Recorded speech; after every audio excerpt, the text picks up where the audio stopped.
Hey everybody, welcome back. So on the last video, we threw this can on the Concourse 14. I have to report that that little weld I did, this thing's rock solid, didn't move, and I put about 300 kilometers on this thing this weekend. So my scheme to save money and still have a nice can on my bike seems to have worked. One thing I'm going to do this week is get a stainless washer and one size bigger bolt for here, and then I think it'll be good to go. Like I said, I took that thing for a good rip this weekend. I was actually running errands. One thing I like about a touring bike, a geezer bike, a bike with hard bags, is I can run for groceries. I can run to the parts store. Princess Auto. I was there on Saturday. Bought some fuel filters for my mower and got to check the end of the aisles because that's where the good sales are, right? And I actually bought a new filter wrench for my Power Stroke because all my filter wrenches are too small. That thing has a massive filter on it. So anyways, I did a bunch of running around with that thing. That pipe, it sounds good. You know what I like, friends? A young me would have been like, this thing's too quiet. That can has a nice rumble, a nice growl to it, but it's not too loud. So really happy with it. That brings me to today. So the only thing I've done on this 026, because like I said, friends, I'm trying to do this every inch of this saw. I'm trying to do on video.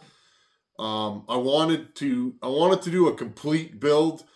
YouTube's a funny thing. Friends, remember, what you see on YouTube is just what the creator edited into the video. Friends, I could blow up a saw, tear it down, put it back together, and be like, yeah, or this one runs good because all my saws run good. I don't do that, friends. Whatever, you guys have seen me bumble through saw builds that the saw never ran, and that's just the way it is. But anyways, this one, I want to give you guys the full deal. One thing I'm going to mention, I specifically put this flywheel in without a key. I get asked that all the time. Can you put a flywheel on without a key? Maybe you lost the key or you want to do a timing advance and you don't want to grind the key down or whatever. I put this one together with no key. Let's see if it falls off. All I do is take a Sharpie and I make a straight line where the timing mark is, and I make a straight line on the flywheel, slide it together, hold it in place, and lock my nut down. Remember, friends, it's the taper on the crankshaft and the taper in the flywheel that holds the flywheel on. It's not the key. That's a common misconception. So as long as you cinch that down and it's tight, you should have no issues with it. Spinning this thing around, friends, I always like to do this. Wicked compression. It feels very thumpy. And again, it spins around nice. There's a little drag on it because of the seals. Okay, so next part in this, we should have this saw up and running by next weekend. I was thinking, there's a couple main things I have to do. Mainly, I got to replace all the rubber bits, which means we're going to have to go into the fuel tank and replace the fuel filter, line, and all that stuff. And then we'll attach a new intake boot and a new impulse line. A lot of old stills, friends, the impulse line that goes here, and that's what makes your carburetor actually pump. They get dry and they leak. Not so much crack, I noticed, but they get hard. When you pull the saw apart, that thing doesn't even want to bend. If you got a saw that doesn't want to run properly, 9 times out of 10 on an older still like this, it's the impulse line. So we got to do that. Reinstall all the bits for the chain brake. I'd like to do a video on that because that can be something that scares people. They pull it apart and pieces go flying. They don't know how to put it back together. Most stills are going to be like this one. Lastly, friends, and this is what spurred this video, my carburetor. This video today, I want to go over part storage. As you do this longer, when you first start, you'll have a really neat and tidy bench maybe, and you'll have a few parts and you stare at them and you're like, oh, I'm getting stocked up at parts. At least that's the way it was for me. I've been going pretty hard at this for probably the last 8 to 10 years, friends. And as I buy parts, I get more and more and more parts. This shop is, well, if I bring a chainsaw guy in here, they're usually like, ooh, what's that? And they're pointing around. I always get asked, where did you get that part from? Where can I buy it? Friends, if you're into 266s, look for them locally, blown up. Find the ones that are especially blown up and crusty and buy them for $20, $30. The person thinks they're doing you a favor, or you're doing them a favor by actually giving them money. All those little screws and, screws, clutches, fasteners, that stuff is gold when you're assembling saws. One thing Buchan's always said to me is like, your builds are like, you have ridiculous attention to detail. And I think what he means by that, I will make sure all the fasteners are matching. I want them all matching on the saw. You always get the odd fastener that's off. That drives me nuts, friends. Nothing leaves this shop without the correct fasteners in it whenever possible. So, anyways, friends, today's video was spurred by this little carburetor here. I started looking for a carb kit for this saw. This is a K10, I believe, or this is a WT series wall burl. The carb kit for this is a K10 WAT. Okay, now I knew that. It popped in my head. At one point, friends, this is the most common carb that I worked on. And I would buy carb kits for these 10 at a time because I was flipping saws back in the day, and I had saws coming and going through this shop like crazy. Not so much anymore. All the stuff you see on this channel are saws that either I bought a saw or you guys donated a saw. You guys keep me rolling, and all the parts on this channel come from either Wolf Creek or stuff that I pay for. I actually take my ad revenue, friends, and I buy more stuff for the channel so that this channel just kind of runs itself. And that is solely through you guys watching videos and supporting the channel. So I appreciate that. Without you guys here, my core group, we couldn't do what we do here, friends. So, again, I don't think I say it enough, but thank you for your support. Anyways, I'm rambling on. So I started going through my carb bin. You guys always ask me, where did you get that carb? Well, it's probably from the magical carb bin. Now, I've never showed you guys this. I want to talk about storing small parts.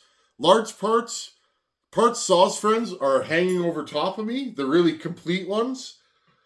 Anything that I think is rebuildable hangs up here. There's saws hanging all over. Anything that's kind of crusty or I've ripped parts off of it, I have bins underneath this shelving unit. I have bins over there. I have bins stacked off camera. Bins. I can put about 10 complete saws in one bin, and I do that all the time, friends. And I literally label my bins what's in there. I have a 266 bin, just 266s, cases, parts, crankshafts, and that's how I do it. Because as time goes, friends, you'll have so many parts, you might not even know what those parts are for. So today's video, I want to show you guys my small parts bins. I'll just grab 3 of them. I have one with ignition coils and bearings. Okay, that's just how that one ended up. And things like spark plugs. And then I have another one with pistons. I have all my oddball pistons. A lot of them are pistons I'm not going to use or I bought for a mock-up. I have a bin with just all the different sizes of pistons. And then one bin is just carburetors, carb parts, and carb kits. I'm going to show you guys which kits I stock, and that pretty much keeps me going all year long. It is rare that I order a carb kit. Now, if I do want an OEM kit or something oddball, I go to Ryan at Wolf Creek, and he usually has what I need. So, anyhow, friends, check this out. I bought these bins. They're actually for holding Christmas ornaments. They're adjustable. I paid like $5 each in January for them, and I bought a stack of them, enough to last me a lifetime. So, I want to show you guys how I store my parts. Hopefully we can find a carb kit for this thing. And in the next video, you guys will do a full rebuild on this carb. But in today's video, I just want to show you guys how I store my kits. Okay, these are Sterilite 32 individual compartments, and they're actually for Christmas ornaments. I have many of these. I bought these like $5 a bin years ago. And this is where I stock, you know, coils. When I break saws down, friends, like I have things like this just sitting there. I break saws down and I'll take the ignition off. If it's a good coil, I put it in this bin. You know, I have brand new spark plugs in here. If you're working on a saw with points and you want to get rid of the points and you want to use an ignition module, again, friends, I never buy one of anything. There's those little ignition chips. I use those on Max, home lights. Okay, I'll buy them 10, 12, 14 at a time. And then your bearings, friends. And bearings, some of these have seals. Okay, I buy bearings from local bearing suppliers. I get them from Wolf Creek. And this is kind of what keeps me going. You know, you have your still bearings. Okay, so just a little idea for you guys how I store my parts. I'm just going to throw this on the seat here. I'd be interested to find out how you guys store your parts. Do you use systems like this? This is just oddball pistons.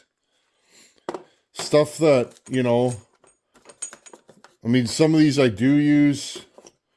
Some of these are brands that I don't particularly use. I may have bought them for a project just to have a look at them.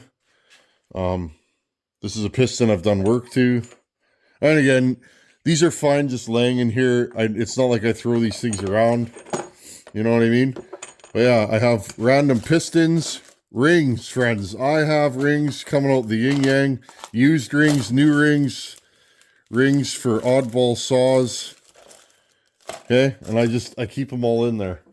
Okay, that brings me to my carb kits. Now, we are going to rebuild this carb today, friends, for this 026.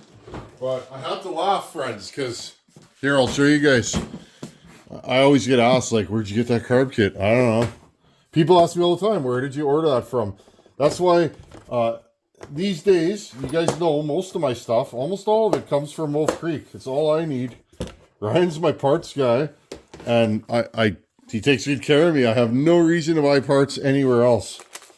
But you guys can see, so if you were keeping, first off, at the top here, okay? Where did you get that carb, Tinman? Right here. I probably got it from here. This isn't all of them. These are the ones that have come off of a running saw or are clean. I got steel carbs in here. A lot of Tillotson HS from Home Lights. This is a Walboro SDC, probably off a Home Light. Okay, like when I'm doing the 266 builds and I need a bigger carb, well, I'll just grab one of these, right? Big boy carb. I probably have some 288 carbs in here. What's this? Aftermarket. This is that aftermarket 395 carb I tried. I believe this is a 395. Oh no, this is a 288 aftermarket carb.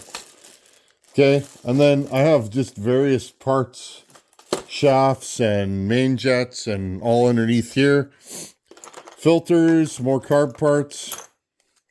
Okay, now, if you're going to work on saws all the time, older saws mainly, the new stuff is kind of all over the place.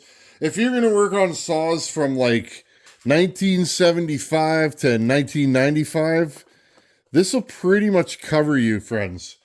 Okay? And I just want to go over this and help you guys because I don't think I've ever done this before.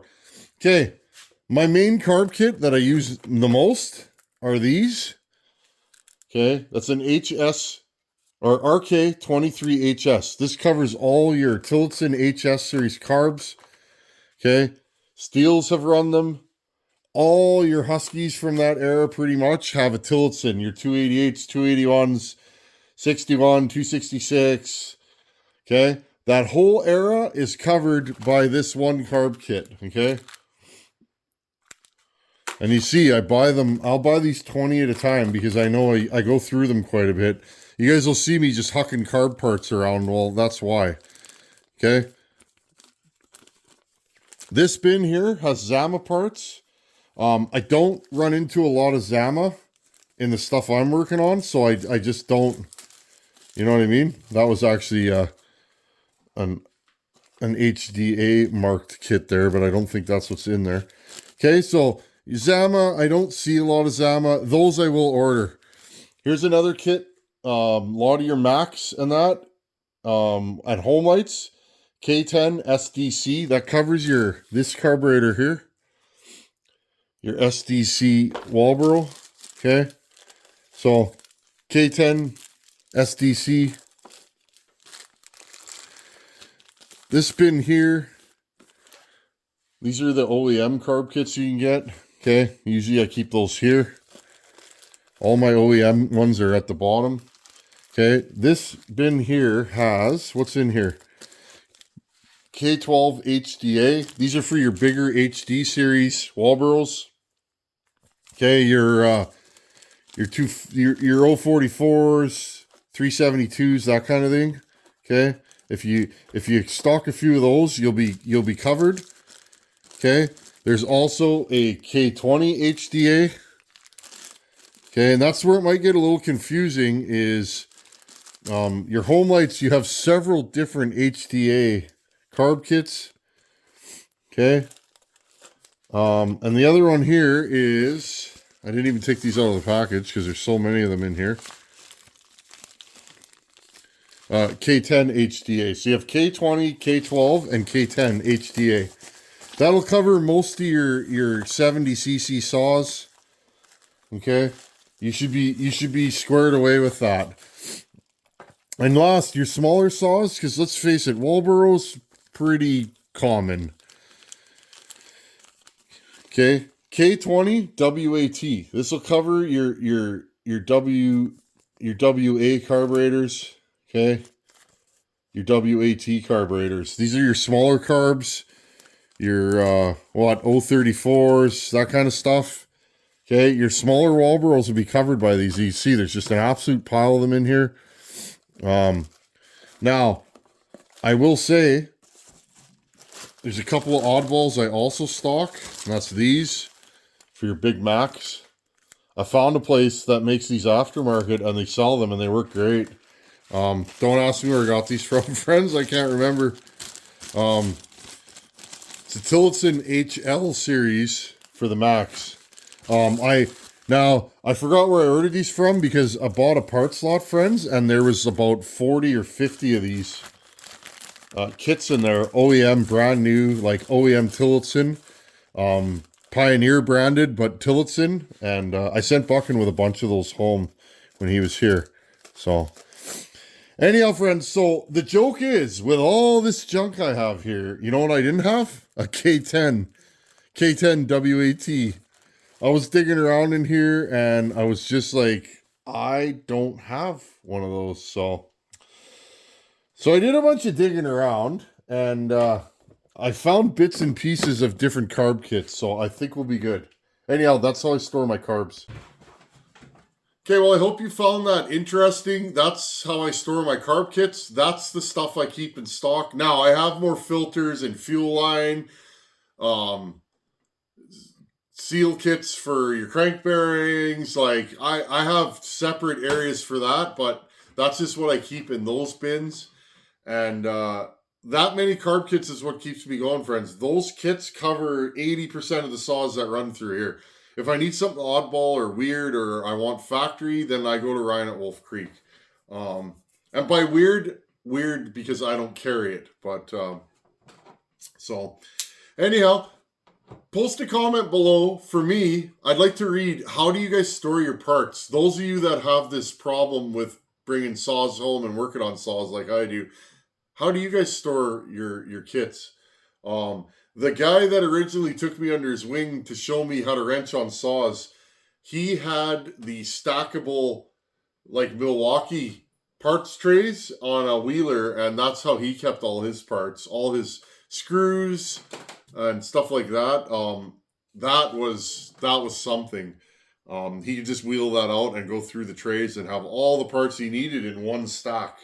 I might go that way in the near future, but for now, till I get in that other shop. This shop is like 22 by 24, and I make the most of it. And I have to leave. See, friends, when I get into the other shop, and that will happen one of these days, this shop can be whatever it is. I could just park my skid steer in here and just leave it, and all the yard stuff could be in here. Or this could be 100% saws, and I could have shelves and racks everywhere. I could do anything I want with this shop. So, but in the meantime, this shop has to cover all my needs, and it does for the most part. It's rare. It's rare that I can't fit what I need to work on in here. Even my truck. You guys have seen me pulling in and out. So, anyhow, stay tuned, friends. We'll slowly get this thing beat. It'll probably over the next week. And like I said, I actually have my first job lined up for this. The Dutch elm has got some more elm trees in my south tree line. I'll take a few of them down with this saw and just do firewood work. You know, fall and buck them up. And then, like I said, friends, if this saw is a stable build, it runs and starts good and idles good, I'll give this saw away as soon as I'm happy with it. And remember, you can't enter into this giveaway on directly. The way you enter is, if you're here all the time and you comment, there's hundreds of you that comment on this channel all the time. And, you know, if you comment all the time, or you've been commenting on this series, well, you're going to be one of the people who I'll send this saw to. And you could be anywhere in the world, and I will put a decal on this saw. I'll probably sign it somewhere, and I'll give it away to one of you guys. And it's just a little thank you from me to you. There's not a lot of my saws out there, so it'll just be cool to get another one out there to one of you guys. And whoever gets the saw, one thing I always do, if somebody has my saw, I like to get their phone number so that we can talk on the WhatsApp, so that if you have any issues with the saw or any questions, you can get a hold of me right now, and I can help you through, or let you know about something on a saw, so that, you know, you're happy. So anyways, friends, thanks for being here, and next video we'll get this carb figured out. We'll deal with that. Oh, and by the way, friends, I found bits and pieces of 2 or 3 carb kits here, so we should have what we need, and we'll get this thing beat. I'll probably do another video doing the chain brake, because I know that's a sticky subject for people. They're hard to put together. And another video, I'll replace all the rubber mounts and probably put the handle on, and by then we should have a running saw. So anyhow, friends, thanks for watching. Take her easy, and I appreciate all you guys being here. I like hanging out with you guys in the shop. Stay tuned. There's lots more coming. Well, I'll say to you guys that are still here, you guys that stick right to the end, I'm looking at a Harley project just for fun, friends, and I may have found the right Harley to build on the channel. I'd like to do a full motor job on the channel, and I need to find a bike that needs a motor, and one that I can buy at a price that I'm happy with. So anyways, I'm on the hunt for a Harley project. Could be any Harley, but I kind of know what I want and kind of know what I don't want. So stay tuned. We'll throw that in on the channel. We'll do saws. Winter's coming, so we got nothing but time in winter to burn wood and hang out in the shop. Thanks for watching. Take her easy. Later.